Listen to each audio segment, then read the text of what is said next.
So first things first, we all know Far Cry 6 was okay. It wasn't great. It wasn't terrible. It was okay. I really liked it, mostly because of Giancarlo Esposito, but that's just me. I just happen to really like it. There's a lot of other issues, co-op issues, network connectivity issues, bugs, all that stuff. But that being said, most people thought it was okay, not great. Ubisoft decided to take, though, the word of like two random publications I've never heard of who gave it Game of the Year, and they decided to release a Game of the Year edition, which they're charging $120 for, because it includes the upcoming expansion, existing DLC, and the Far Cry 3 Blood Dragon DLC as well. So you get Far Cry 6, Lost Between Worlds, the Season Pass, 3 DLC episodes, Far Cry 3 Blood Dragon Classic, the Vice Pack, Croc Hunter Back in Jungle Expedition Pack. I would love to know what the sales numbers are like for that.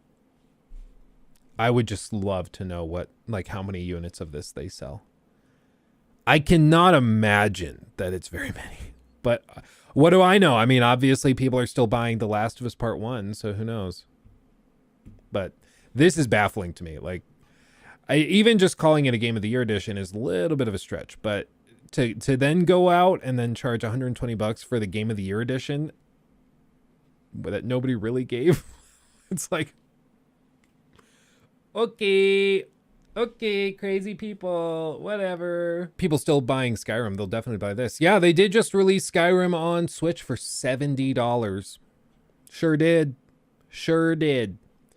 And it's like Todd Howard said. He said, we keep re-releasing Skyrim because people keep buying it. If people stopped buying it, we would stop doing it. But people keep doing it. I want to know who these people are so we can make fun of them, but I don't know. It wasn't already on Switch. Yeah, so the version they have on Switch, or they had on Switch before this, was, I think, the special edition.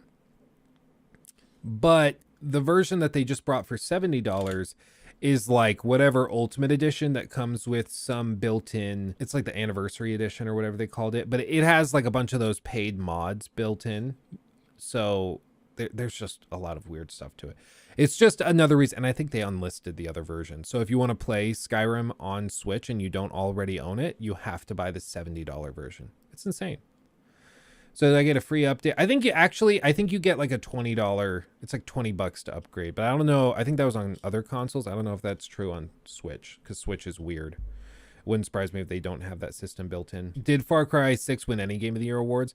From two random like publications I've never heard of that probably have like 30 readers, and they gave it Game of the Year. And so Ubisoft was like, oh yeah, we'll totally give you that, and we'll take that, and we'll release a Game of the Year edition. It's funny though, like pretty much every game that releases eventually has somebody give it Game of the Year, and then the company takes that and runs with it. Like, so like every year, like Fallout 4 had a Game of the Year edition, even though it by most accounts did not win Game of the Year. Most publications gave it to The Witcher 3 or Bloodborne or Overwatch. So like most games didn't give Fallout 4 Game of the Year, but they still did a Game of the Year edition.